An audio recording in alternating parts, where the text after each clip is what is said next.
Educación Financiera BBVA presenta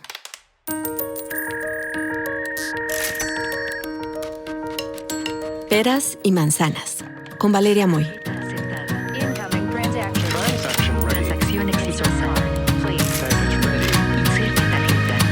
El podcast donde la economía cuenta.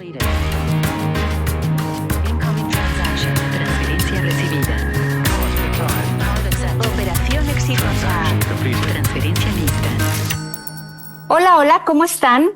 ¿Vieron los resultados de pobreza más recientes? Una disminución en la pobreza súper importante en México en el plazo que transcurrió entre 2022 y 2024.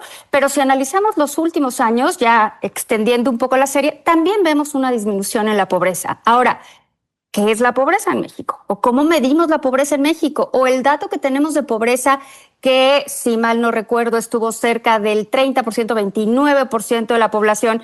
Ese dato lo puedo comparar, no sé, con el dato de pobreza de Estados Unidos o el de Canadá o el de Zimbabue, o sea, el que ustedes quieran.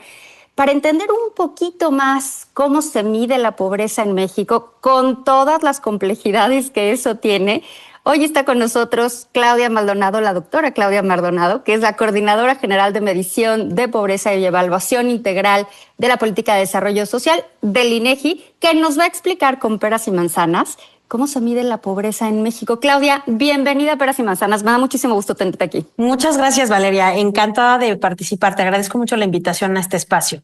Y sí, claro que sí. ¿Qué es la pobreza, no? Pues es una pregunta ¿cómo la medimos? filosófica Porque casi, eso, ¿no? o sea, yo siempre les pregunto a alumnos en clase, a ver, ¿qué es para ustedes o cómo considerarían que una persona está en condiciones de pobreza?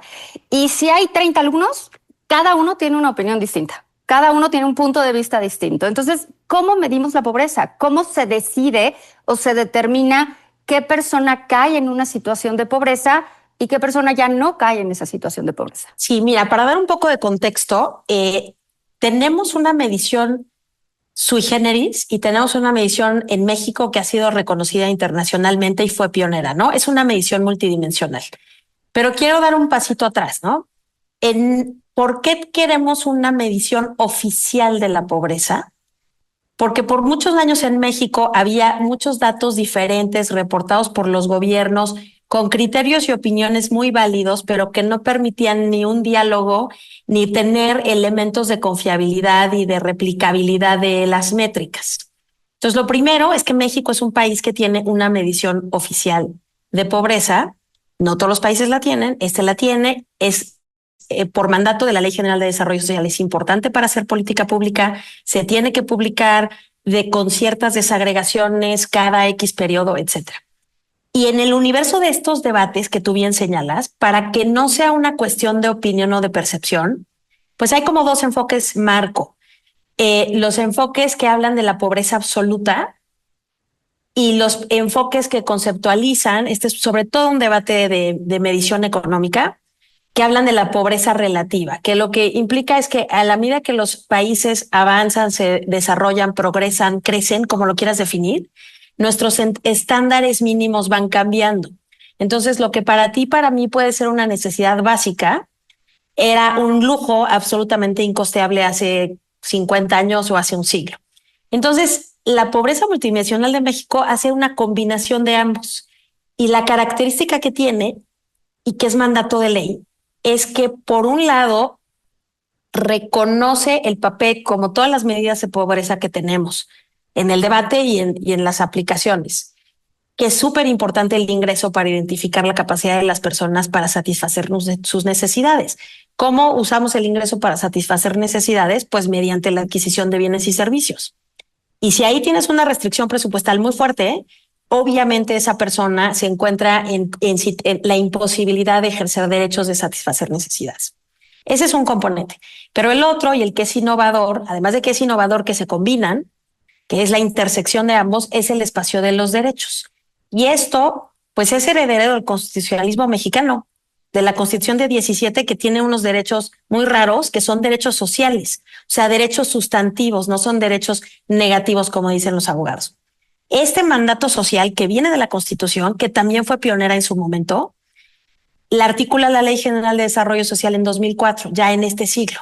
mucho tiempo después, si me preguntas, ¿no? Y ahí lo que propone la ley es, a ver, la visión de desarrollo social que tiene el país, que es una especie de reflejo de cuál es la responsabilidad del Estado respecto a el desarrollo social, el bienestar, como lo quieras definir. La ley dice desarrollo social, pero es ese concepto general. Tiene que pasar por el acceso efectivo a los derechos sociales. ¿Cuáles son estos? Alimentación, educación, salud, seguridad social, vivienda digna y decorosa y alimentación nutritiva y de calidad. Con estos derechos, la ley enuncia, así con incisos A, B, C, D, E, necesitamos que para la medición oficial de la pobreza en México, que va a ser muy importante para articular el sistema de desarrollo social, para tomar decisiones, para aprender, para rendir cuentas, lo que necesitamos es que haya una métrica que además sea periódica, sea objetiva, sea comparable, sea continua y que nos dé este bien público de tener una información en la que podemos confiar, que es transparente y que sabemos que se va a producir con periodicidad, con cierta periodicidad, de forma comparable, para que no estemos comparando peras con manzanas, pero también para que podamos llevar la bitácora, ¿no? Para que podamos llevar la cuenta de qué es lo que ha pasado en el tiempo y en el espacio respecto a esto. Esa es nuestra medición. Entonces, nuestra medición y para que podamos es eso. hacer intervenciones de política pública, porque si dices, o sea, si ves la información y ves que falta algo o que hay un derecho cuyo acceso no está listo, disponible para la población o que la población no tiene acceso a ese derecho, pues ahí es donde le da una pauta al gobierno de que se trate a nivel federal, a nivel estatal, a nivel incluso municipal, decir, ojo aquí falta acceso a esto, que puede ser educación, seguridad social, vivienda o los derechos a los que hacías referencia. Así es. Esta decisión es bien compleja y muy especial porque tiene esta cosa filosófica del enfoque de derechos que aunque tengas mucho dinero, un derecho vulnerado no tiene precio de mercado, por decirlo de alguna manera, ¿no? Pero efectivamente está diseñada para que puedas hacer tiros de precisión. Ahora, y ojo, dime. No quiero decir que las políticas tengan que ser focalizadas por definición. Lo que quiero decir es que te da información Claro. para tener tiro de precisión respecto a un subindicador de una carencia, a dos carencias que están interrelacionadas, a otras que son independientes, porque obviamente hay correlaciones. Y la otra que creo que es importantísima en México es el tema territorial. Esta medición cada 5 años está disponible a nivel municipal y cada 2 años a nivel estatal y por entidad federativa. Entonces ahí tienes ya unas primeras combinaciones importantísimas, además de otras desagregaciones. Ahora, ¿de dónde saca el INEGI toda la información? Porque si tienes ingresos, de entrada tenemos que saber de dónde vienen los ingresos. Y los ingresos provienen, todos lo sabemos, de muchas fuentes. Para la mayoría de las familias, la fuente principal de nuestros ingresos viene del trabajo, pero no es la única. Hay otros rubros, hay otras fuentes de las cuales tenemos ingresos. Pero además, si le metes este acceso que se mide a través de carencias, pues necesitas un montón de información. ¿De dónde saca el INEGI la información necesaria para hacer este cálculo de la pobreza? Mira, Valeria, la respuesta corta a tu pregunta es de dónde puede y cómo debe. Te voy a decir por qué. Porque la propia ley, la Ley General de Desarrollo Social, mandataba a Coneval y ahora al propio INEGI, con este cambio institucional, a que se utilicen las fuentes de encuestas y censos del INEGI. ¿Por qué? Porque es la fuente de información confiable nacional, de interés nacional, que tiene por ley también cierta periodicidad y criterios técnicos de calidad. Y además, como la ley te dice que tiene que ser captar ingreso, captar acceso a derechos de las personas en función de las personas y de la vivienda que ocupan. Y además te tiene que dar información en esa desagregación. Entonces, la única encuesta que tenemos en México, y la única encuesta, me refiero a México, no en el INEGI, que nos permite captar esos indicadores que son necesarios para ubicar a la población en estos espacios, ¿no? Que es un espacio bidimensional que ubica en cajitas categorías de desarrollo social a las personas, ¿no? Necesitamos los 3 elementos. El tipo de información, ¿qué es esto? características ocupacionales de las personas para saber la composición de su ingreso, características sociodemográficas, características de la vivienda, características del consumo de alimentos en el hogar, y además tiene que ser representativo a nivel estatal y a nivel nacional.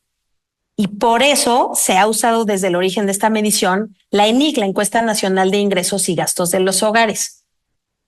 Y es porque es la única información que tenemos con esas características, y también porque la ley dice que debemos usar esa para que no se preste a que hay una encuesta de no sé qué encuestador electoral o no electoral, de estudio de mercado, que de repente nos dice que sube o que baja la pobreza, justo porque tenemos esta preocupación por la credibilidad, la confiabilidad y la máxima publicidad de estas métricas. Todos podemos hacer nuestras observaciones sofisticadas desde diferentes trincheras, pero esta, como es la medición oficial y se usa para tomar decisiones de política pública, que incluyen decisiones sobre recursos públicos, se le ha dado todo este como paquete de salvaguardas, condiciones, periodicidades, criterios para que tengamos una medida confiable. Y eso es lo que hace esta metodología, que esta metodología se distingue en el mundo, fue pionera, pero se distingue por su complejidad, pero también por como infraestructura básica que está pensada para la rendición de cuentas y la confiabilidad. Suena verdaderamente complicado. Y entonces, dada esa complejidad, me quiero ir yendo a los resultados. Entonces, viendo los resultados de este último análisis, vemos que el 29.6% de la población se encuentra en condiciones de pobreza. Mi pregunta, antes de pasar a los detalles, Claudia, es: ¿esto es comparable? O sea, si yo leo en el periódico un buen día, oye, la pobreza en, no sé, Francia es de tal porcentaje, o la pobreza en Argentina es de este otro porcentaje, yo puedo decir, mira, en México es 29.6, ¿y estoy comparando peras con peras o ahí estaría comparando peras con manzanas? Ahí entre diferentes países no es comparable, estarías comparando peras con manzanas. ¿Por qué? A pesar de que muchos países, justo emulando el ejemplo de México y algunos muy destacados internacionalmente, adoptan medidas multidimensionales, la decisión política de qué son esas dimensiones y cómo se miden puede variar. Y entonces la respuesta corta es: ¿en dónde hay otro país que tiene una medición multidimensional de la pobreza que está anclada en los derechos sociales de la Constitución mexicana? Y la respuesta es no. En ninguno. Aunque desde el paradigma de derechos humanos cada vez estamos hablando el mismo lenguaje sobre los derechos económicos, sociales, políticos y culturales.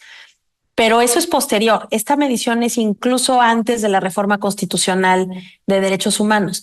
Entonces, la respuesta es no. Para eso tenemos, siempre imperfectas porque la comparabilidad absoluta no existe, tenemos otras métricas como las líneas de ingreso que utilizan algunas multilaterales, o algunos enfoques un poco más académicos que se enfocan en el consumo, y entonces tratan de hacer estas análisis de equivalencia estadística para que una cosa sea comparable con otra, ¿no? Como hace muchos años, que por cierto muy discutido, era el famoso índice McDonald's, ¿no? Tal cual, sí.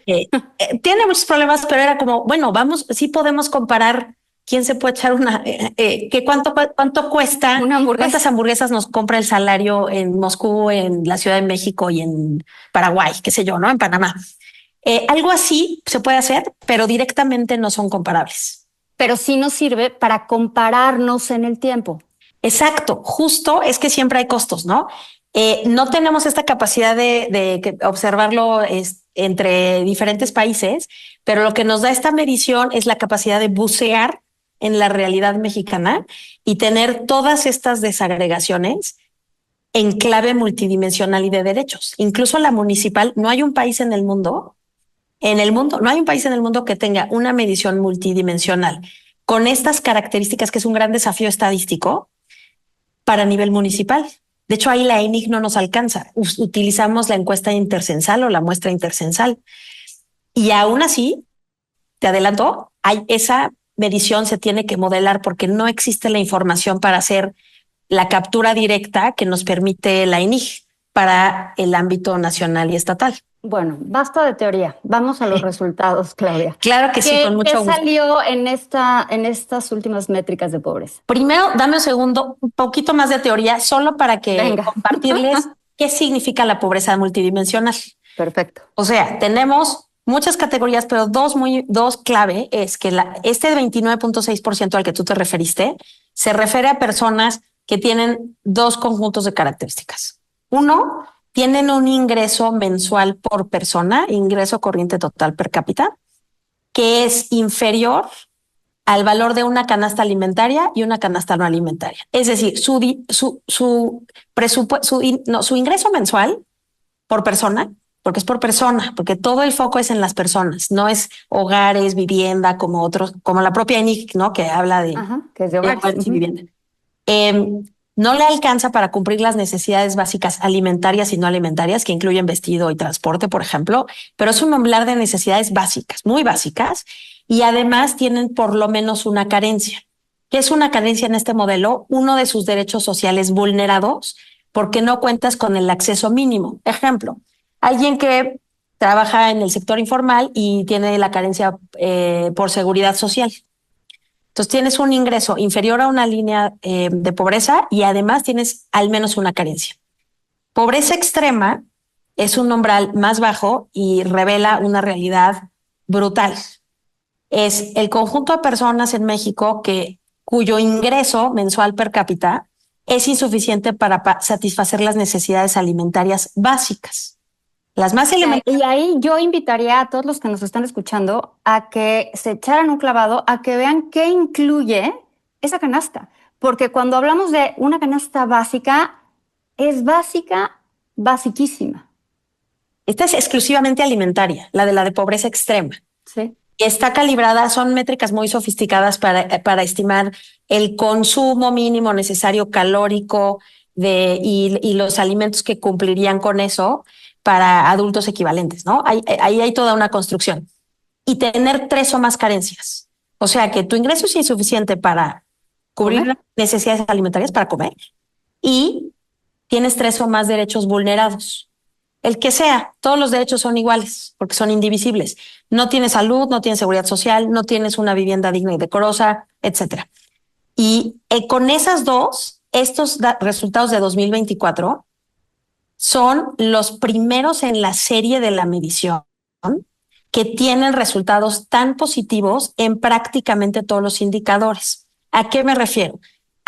Si comparamos de 2022 a 2024, 8.3 millones de personas menos en situación de pobreza multidimensional. En ese marco tenemos a 7 millones de los 38.5 para 2024 en situación de pobreza extrema. Todas las carencias, rezago educativo, servicios en la vivienda, calidad de la vivienda, alimentación y seguridad social y salud, por supuesto, todos han mejorado respecto a 2022. Y al mismo tiempo, eso no lo habíamos visto en toda la serie, que todos fueran en la misma dirección, estos indicadores macro. Al mismo tiempo, como es multidimensional, te captura que no queremos aceptar trade-offs entre derechos e ingreso desde la perspectiva de desarrollo social. O sea, a pesar de una enorme recuperación del ingreso que afecta, por supuesto, que explica la reducción de la pobreza y reducción de cada una de las carencias, las personas que son vulnerables por carencia, es decir, que con independencia de su nivel de ingreso, con un ingreso suficiente, pero tienen derechos vulnerados, aumentó. Y esto te habla de que son dimensiones interrelacionadas, pero distintas, porque no siempre puedes convertir tu dinero en el ejercicio de un derecho. No, absolutamente. ¿No? Infraestructura, N cosas. Hay una cosa que a mí me llama la atención, Claudia, y me gustaría que tú nos dijeras, ¿qué te sorprendió? Porque a mí, siempre que veo tanto la ENIC como las métricas subsecuentes de pobreza, siempre hay cosas que me sorprenden. Hay cosas que no me sorprenden, pero hay cosas que me llaman la atención. Y en este caso, hay cosas que me sorprendieron de la métrica. No de la métrica en sí, sino de los resultados. ¿A ti qué te sorprendió? Porque además debes de estar nadando en datos. Entonces, hay un punto donde me gustaría que te abstrajeras de todos esos datos. ¿Qué te llamó la atención? Así estabas viendo los miles de números y es, órale, ¿qué pasó aquí? Pues ese balance general me sorprendió mucho. Yo no había visto ni como consejera de Coneval ni como observadora de estos temas desde 2004 un avance relativo sistemático en todos los indicadores. No lo habíamos visto. A Sí, como pesar que de mejoraba una cosa y empeoraban otras, ¿no? Exacto. Y era como, bueno, la pandemia seguramente pues afecta, por supuesto, la ocupación y el ingreso y por supuesto, la salud, ¿no? O esperábamos, por ejemplo, después de la pandemia, esperábamos, propios y extraños, un aumento importante en el rezago educativo. Y no fue tan así proporcional a lo que veíamos, en particular porque esto no lo captura muy bien. El rezago tiene una definición muy específica que no captura todo lo que pasó en la pandemia específicamente, ¿no? Pérdida de aprendizajes, muchas cosas, ¿no? Pero yo nunca había visto, y creo que es una buena noticia y algo que tenemos que entender, conceptualizar y aprender qué salió bien ahí y qué cosas tenemos que mejorar para que siga ocurriendo esto en otras mediciones, es esa tendencia generalizada. Y te doy un ejemplo de estos resultados que arroja la medición. Si nosotros hacemos el ejercicio de que ningún hogar, ninguna persona reporta transferencias por programas sociales en la INI, de todas maneras se mantiene la tendencia de reducción de pobreza. Mira, eso es bien interesante. Entonces vamos a suponer, para propósitos de imaginarnos y un ejercicio teórico, que nadie, ninguna de las millones de personas evaluadas o encuestadas reportaran haber tenido ni un solo peso de transferencia gubernamental. A pesar de eso, todas las carencias mejoraron, es decir, hubo menos carencia y el ingreso mejoró. La pobreza multidimensional sigue con la tendencia a la baja de 2022 para acá. ¿Eso qué nos indica? Pues que el motor de estos avances es otra cosa. Y ojo, no quiero decir que no importaron, porque por supuesto que en ausencia de las transferencias, la reducción en la pobreza hubiera sido menor. Obviamente. Porque son transferencias monetarias, es casi por definición, ¿no? Claro. Pero no hubiera cambiado la tendencia. No cambia la tendencia. La tendencia del indicador, que es a lo que yo me refiero con el motor y que ya se ha discutido por muchos especialistas, viene del ingreso laboral. Porque además en todos los deciles de ingreso en este país, el ingreso laboral es el componente de mayor peso en nuestro ingreso, ya sea trabajo subordinado o trabajo independiente. Y es clarísimo que el motor de esta transformación viene de ahí.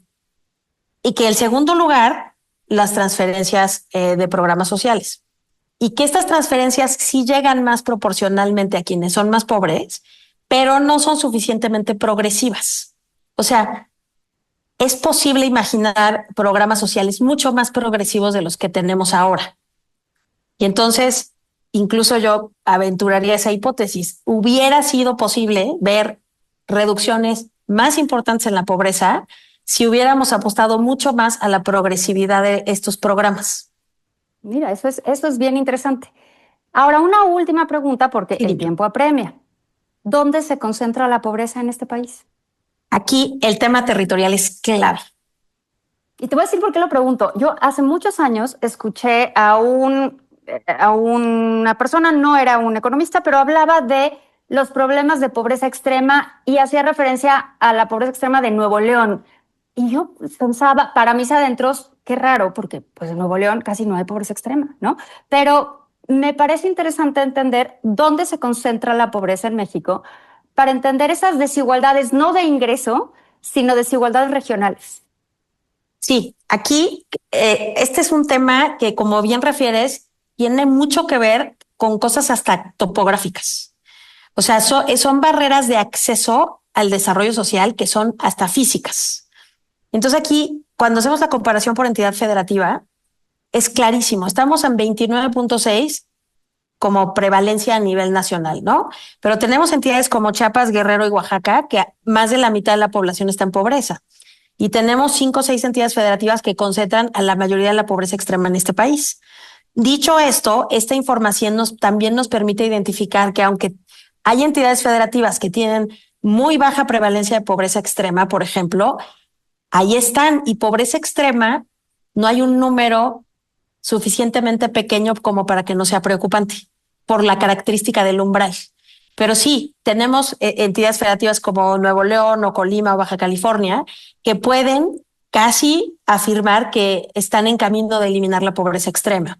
Y entidades federativas que en términos absolutos y relativos están muy lejos del promedio nacional, no del promedio, de la prevalencia nacional, ¿no? Porque es el porcentaje, sin duda. Y otras brechas brutales, que es, obviamente México es uno de los países más desiguales del mundo, está con Sudáfrica, está con Brasil en las tablas, eso no debería sorprendernos, lo que debe hacer es preocuparnos cada vez más, porque incluso en un escenario de mejora con bajo crecimiento, que también hay que entender eso, es reducción de la pobreza con bajo crecimiento. Eso es muy impresionante. Eso Pero tiene a muchos economistas muy preocupados. Porque es muy contraintuitivo con los priors, ¿no? Pero si vemos muy bien qué mide el PIB y vemos muy bien qué mide esta medición, la contradicción no existe, Desde porque luego. son cosas diferentes. Pero sí es algo que uno no esperaría. Eso sin duda es un poco Sí, extraño, sí ¿no? sorprendió, sí sorprende, Por desde luego, supuesto. sobre todo por las magnitudes de los cambios. Si Exacto. habláramos O sea, de un cambio menor, más marginal, podríamos decir, bueno, sí, sucedió, pero el cambio es muy importante. O sea, la disminución entre 22 y 24 fue muy importante. sí, también hay que mencionar que, por ejemplo, respecto a ingreso, ¿no? Incluso con la mejora en las carencias, en salud estamos peor que en 2016. Sí, sin Y duda. en este periodo tenemos dos bombas, dos shocks y muy importantes, que es el shock institucional del sistema de salud, con este tránsito muy desordenado y errático de Seguro Popular a INSABI y a IMSS Bienestar, y la pandemia, por si fuera poco, ¿no? Pero sí, sin duda. Y una cosa que, mira, yo no soy economista, pero yo aprendí economía en los 90 y sí teníamos muy claro que aumentar el salario mínimo por encima de la productividad y estábamos a 3 doritos de la hiperinflación alemana. O sea, yo así lo recuerdo en mis clases de micro. Y Oye, de sí, en repente efecto. ocurre esto y, a ver, también hay que discutir, es en relación a la productividad. Claro. La teoría económica no dice que aumentar el salario per se genera inflación, pero lo que quiero decir es que este fue como un experimento natural en el que había preocupaciones fundadas de que esto iba a generar presión inflacionaria y que por lo tanto, pues anulas el efecto ingreso cuando hay inflación, ¿no? La inflación es el impuesto más cruel porque es totalmente empobrecedor y es Totalmente profundamente regresivo. ¿no? Totalmente regresivo. Entonces, esto no ocurrió.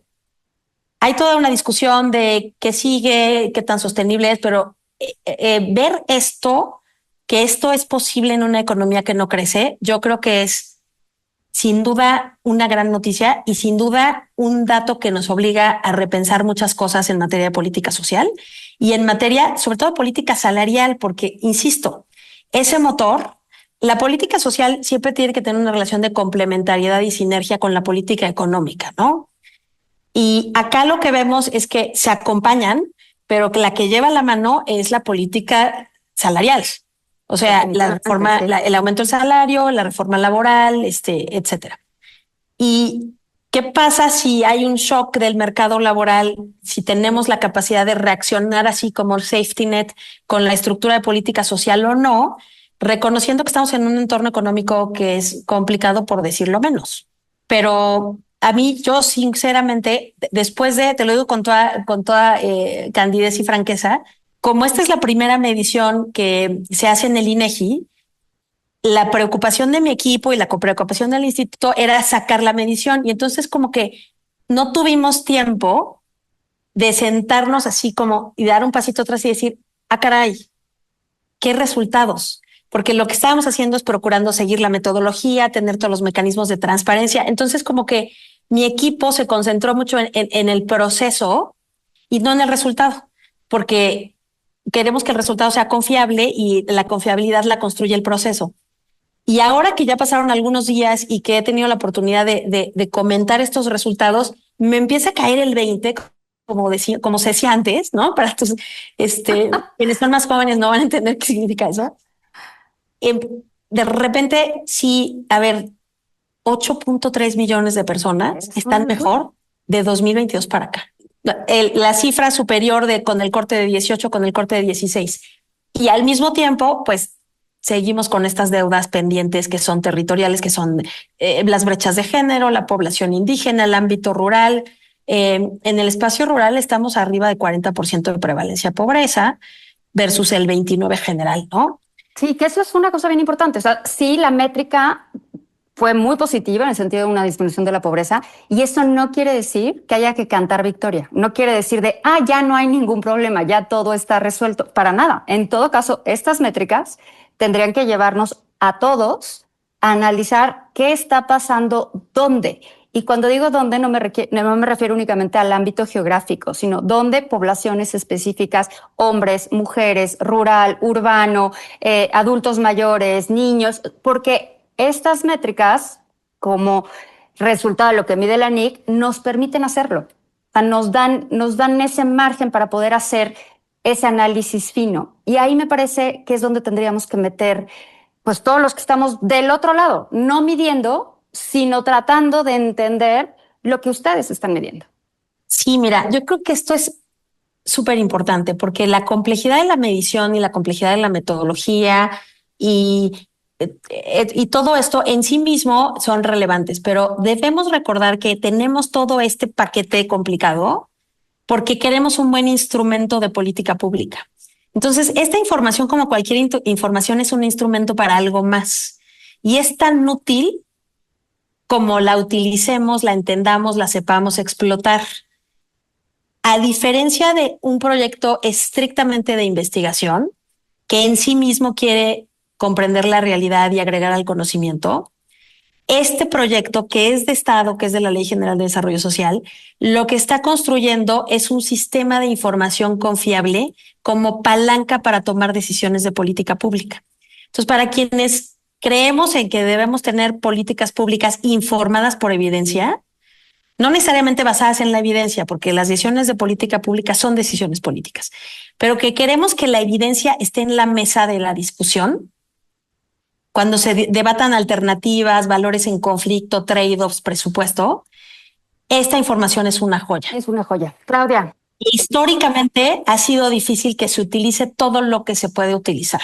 Por eso hay que difundirla más. Y si yo puedo colaborar en esa difusión, cuentan conmigo, porque a mí me parece que es un instrumento extraordinario. No solo esta métrica de pobreza, sino la NIC. Propiamente la NIC nos permite encontrar un montón de información y un montón de detalles que le permitirían a los estados tomar decisiones bien interesantes de política pública. Claudia, claro. se nos acaba el tiempo. No te quiero cortar porque yo podría seguir platicando contigo. Yo también. Agradezco pero se nos acaba el tiempo. Muchísimas gracias, Claudia. Gracias por estar con nosotros en Peras y Manzanas. Muchísimas felicidades. Es la primera vez que te toca hacer esto. Agarraste el toro por los cuernos. Felicidades a ti y felicidades al INEGI. Así que todo lo mejor, y aquí seguiremos hablando de esta métrica y de todas las demás que va produciendo el instituto mes a mes, semana a semana y todo el tiempo. Así que muchísimas gracias, Claudia, y para todos los que nos escuchan, hasta la próxima. Gracias. Educación Financiera BBVA presentó